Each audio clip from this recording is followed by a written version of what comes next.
Bismillahirrahmanirrahim. Assalamualaikum warahmatullahi wabarakatuh. Rabbi shrah li sadri wa yassir li amri wahlul 'uqdatam min lisani yafqahu qawli. Di sini saya Lian Fin Safira Aulia akan mempresentasikan makalah dengan judul Fawatih As-Suwar dan keterkaitannya dengan pesan surat. Al-Quran diturunkan dengan bahasa Arab kepada Nabi Muhammad SAW. Bahasa Arab yang menjadi bahasa Al-Quran ini merupakan bahasa yang masih terjaga dari kehancuran dan kemusnahan, sehingga antara umat terdahulu dan umat masa kini masih dapat tersambung dengan segi bahasa tersebut, dengan kenyataan bahwa apa yang dituliskan pada masa lampau masih dapat dipahami dengan baik di masa sekarang. Kelebihan inilah yang kemudian menjadi keutamaan bahasa Arab sehingga terpilih menjadi bahasa Al-Quran. Dengan eksistensinya sebagai bahasa Al-Quran, bahasa Arab pun menjadi bahasa peradaban Islam. Melihat penulisan berbagai buku dan keilmuan, baik itu keilmuan agama maupun umum menggunakan bahasa Arab. Hal ini pula yang kemudian mengangkat bahasa Arab untuk diberikan kelebihan oleh Al-Quran sebagai bahasa yang berkontribusi dalam memahami kitab suci tersebut.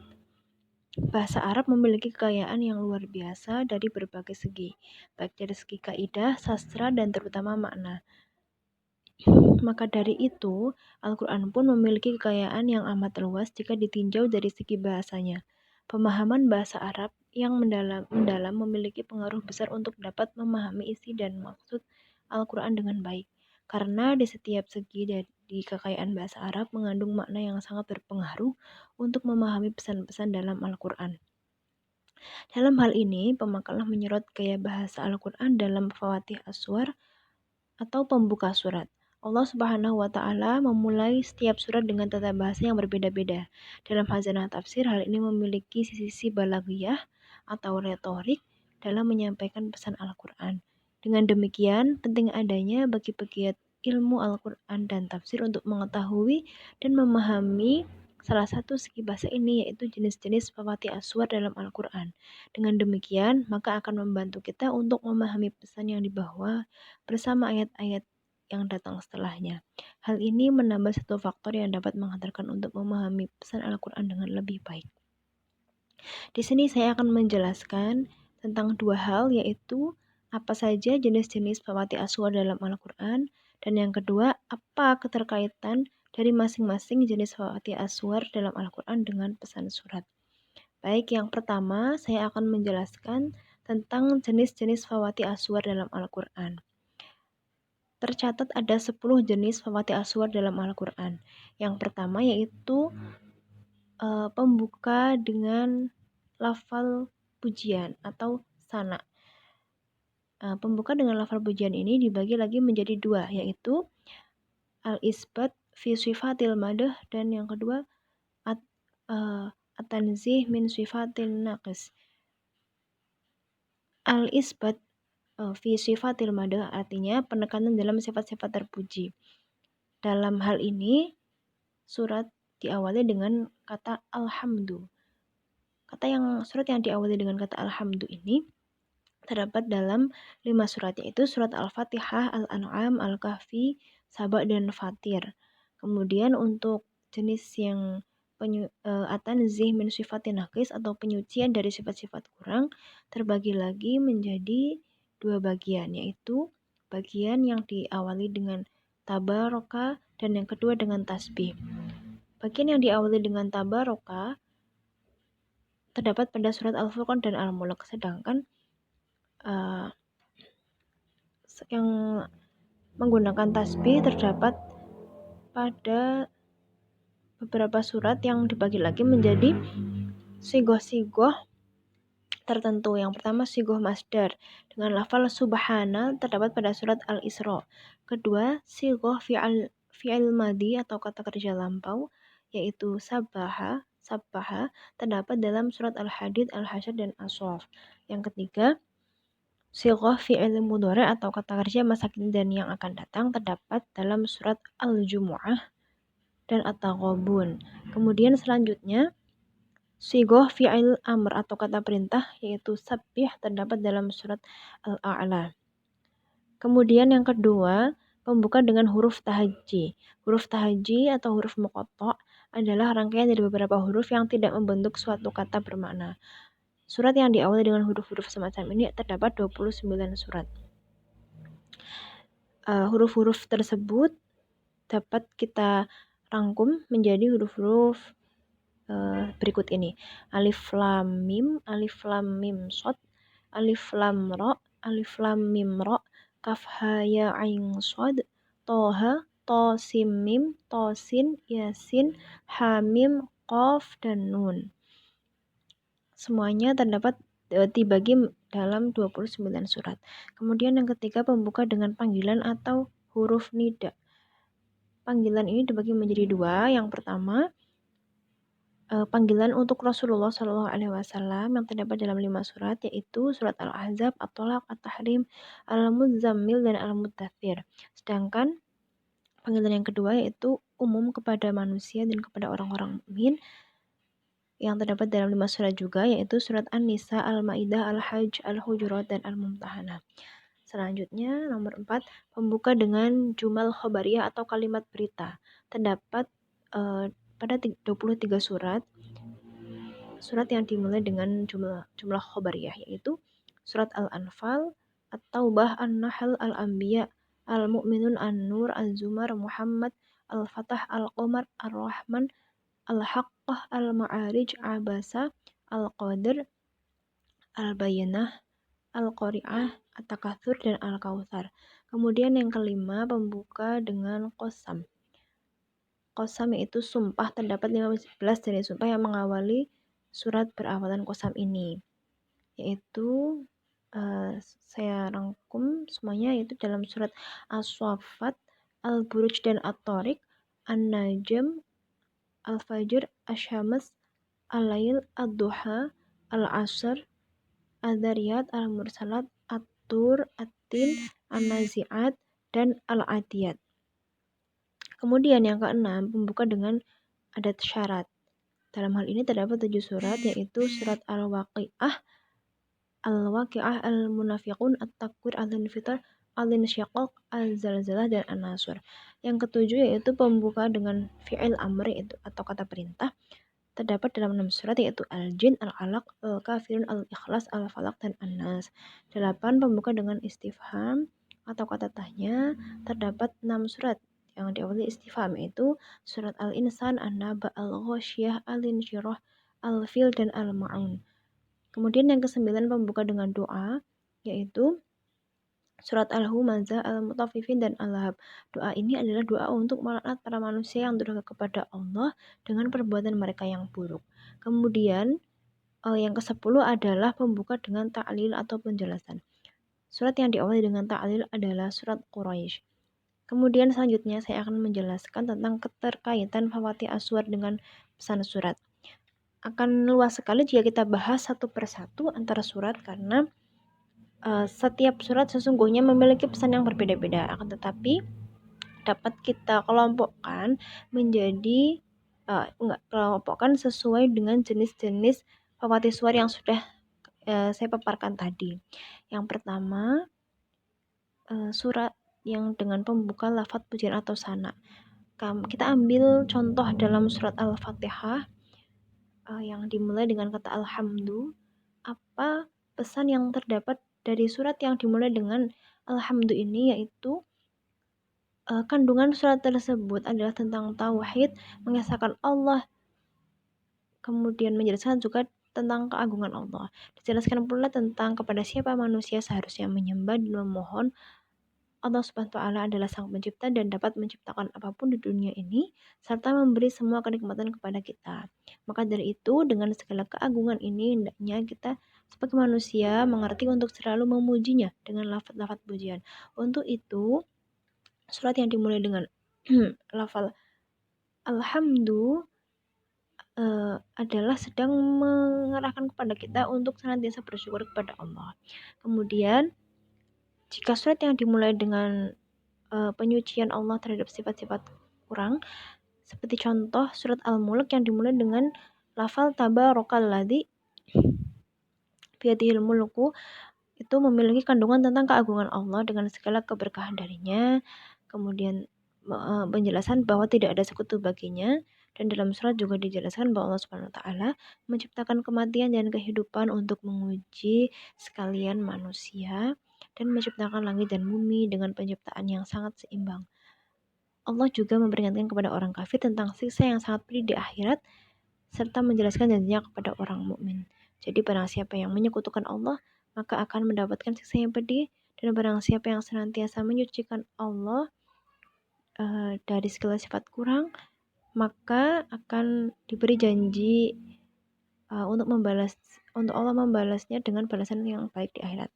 Kemudian yang kedua, pembuka dengan huruf tahajji atau muqatta. Banyak ulama yang berbeda pendapat akan hal ini. Akan tetapi kami ambil kesimpulan dari surat-surat yang dimulai dengan huruf ini bahwa surat-surat yang dimulai dengan huruf tahajji atau muqatta ini kandungannya adalah berisi berita besar dari Allah Subhanahu wa taala.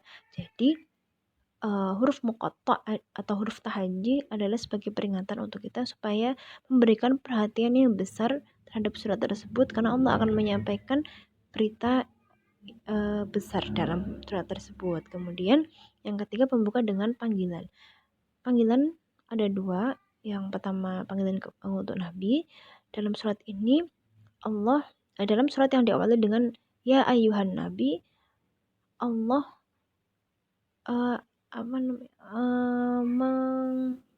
mengawalinya dengan panggilan Rasulullah ini sebagai seruan untuk sekalian muslim supaya tidak berputus asa dari rahmat Allah.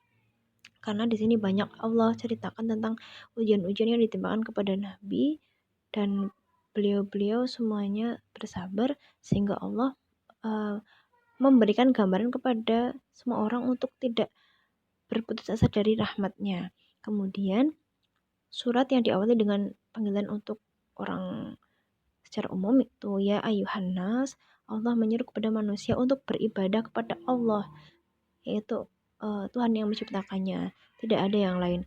Begitu pula di surat Al-Hajj, yang tadi contoh di surat An-Nisa, yang kemudian di surat Al-Hajj Allah membahas tentang ibadah yang lain, yaitu berhubungan dengan ibadah haji. Allah juga membicarakan tentang kaum yang menyembah berhala. Di sini dapat kita simpulkan bahwa surat yang diawali dengan panggilan untuk manusia adalah seruan untuk beribadah kepada Allah, menyembahnya tanpa menyekutukannya dengan apapun. Kemudian pembuka dengan jumal khobariyah atau kalimat berita. Terdapat contoh dalam surat Al-Anfal yang diawali dengan kalimat yas'alunaka 'anil anfal, yaitu yang berarti Al-Anfal, yang berarti harta rampasan perang. Dalam surat ini diceritakan tentang membicarakan tentang ghazwah, tentang peperangan, yang mana hal tersebut berkaitan dengan Al-Anfal. Jadi jumlah khobariyah yang terdapat di awal surat itu sesuai dengan isi kandungan yang atau kabar berita yang disampaikan di ayat-ayat selanjutnya. Jadi jumlah khobariyah atau kalimat berita itu menjadi pembuka untuk berita-berita yang akan disampaikan yang berkaitan dengan awal surat tadi. Kemudian nomor 5 yaitu pembuka dengan qasam. Qasam itu sumpah, contohnya dalam surat Al-Buruj yaitu berbunyi wassama'i dzatil buruj. Dalam surat ini Allah bersumpah dengan nama langit yang memiliki gugusan bintang. Penggunaan qasam untuk apa fungsinya? Yaitu menandakan bahwa ada sesuatu yang penting yang ingin Allah sampaikan dalam surat tersebut. Jadi sumpah-sumpah itu menandakan adanya sesuatu yang penting. Contoh dalam surat Al-Buruj ini Allah menjelaskan tentang keadaan kaum kafir, dan apa yang mereka lakukan kepada pengikut dakwah Nabi. Allah juga menunjukkan bahwa kaum kafir di Mekah akan mendapat azab sebagaimana terjadi pada kaum durhaka terdahulu, yaitu kaum Tsamud. Kemudian nomor 6 pembuka dengan kalimat syarat. Surat yang diawali dengan lafaz ini ada contohnya adalah Al-Waqi'ah dengan bunyinya idza waqa'atil waqi'ah. Al-Waqi'ah adalah salah satu Al-Waqi'ah adalah salah satu dari nama-nama hari kiamat. Dibukanya surat ini dengan lafaz yang seperti itu karena kandungan surat ini berbicara tentang kejadian pada hari kiamat kelak dan berbicara tentang keadaan manusia pada saat hari perhitungan kelak atau yaumul hisab. Disimpulkan bahwa surat-surat yang diawali dengan adat syarat atau kalimat syarti, maka kandungan dalam surat tersebut adalah membicarakan tentang hal yang menjadi pembuka tersebut. Kemudian pembuka dengan fi'il amr, yaitu contohnya surat Al-Jin. Dibuka dengan kata qul wahya. Al-Jin berarti jin. Dijelaskan dalam surat ini bahwa sekumpulan jin mendengarkan bacaan Al-Quran dan kemudian mengikutinya. Kemudian Allah memerintahkan kepada Nabi Shallallahu Alaihi Wasallam untuk menyampaikan kepada manusia bahwa jin telah mendengarkan Al-Quran dan mengikutinya. Lalu Allah jelaskan pula bahwa akan memberi rezeki kepada jin dan manusia jika mau mengikuti jalan yang lurus. Maka surat yang diawali dengan kata perintah ini sejatinya mengandung makna untuk memberikan perintah sebagai respons atas kejadian yang dijelaskan dalam surat tersebut. Yang kedelapan, pembuka dengan istifham atau kalimat tanya. Kata tanya, contohnya dalam surat Al-Insan dimulai dengan kalimat hal ata alal insani. Dalam perkataan Arab, kata hal dapat bermakna qad, apa dapat bermakna telah. Surat ini berbicara tentang manusia, bagaimana manusia diciptakan dan apa yang dikerjakan setelah mereka diciptakan ketika mendapatkan kehidupan itu. Allah membuka surat ini dengan istifham sebagai pelajaran bagi mereka bagi yang membaca dan mengamati kandungannya. Dengan istifham ini Allah ingin orang lebih memahami dan mendalami kandungan dalam surat tersebut. Kemudian yang ke-9, pembuka dengan doa. Contohnya adalah surat Al-Lahab yang dibuka dengan kalimat tabat syada abil habi wa tab. Surat yang bercerita tentang dilaknatnya Abu Lahab dan istrinya karena menentang dengan keras dakwah Nabi Shallallahu Alaihi Wasallam. Dengan membaca surat yang berawalan doa tersebut, maka senantiasa para pembacanya juga berdoa kepada Allah supaya mencelakai, supaya melaknat orang yang durhaka kepada Allah dan Rasulnya itu. Kemudian yang ke-10 adalah pembuka dengan ta'lil. Ta'lil yang berarti sebuah penyebab gitu ya, sebuah penyebab, yaitu adalah surat Quraisy. Quraisy diawali dengan kalimat li'ila fi Quraisy. Kandungan ini menceritakan tentang adat kebiasaan kaum Quraisy. Mereka mendapatkan keamanan dalam menjalani kehidupan dan kebiasaan perdagangan mereka. Kemudian dengan hal tersebut kaum Quraisy diperintahkan untuk menyembah Allah yang telah mengkaruniai nikmat dan ketenteraman kepada mereka. Baiklah, di sini uraian singkat dari saya yaitu tentang jenis-jenis fawatis suhur yang menjadi kajian bahasa dalam Al-Quran ya, yang ternyata memiliki pesan-pesan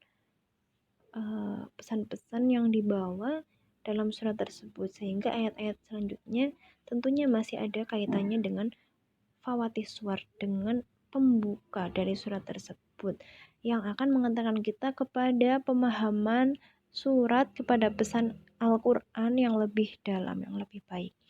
Baik, mungkin sekian saja uraian singkat dari saya. Terima kasih atas perhatiannya. Wassalamualaikum warahmatullahi wabarakatuh.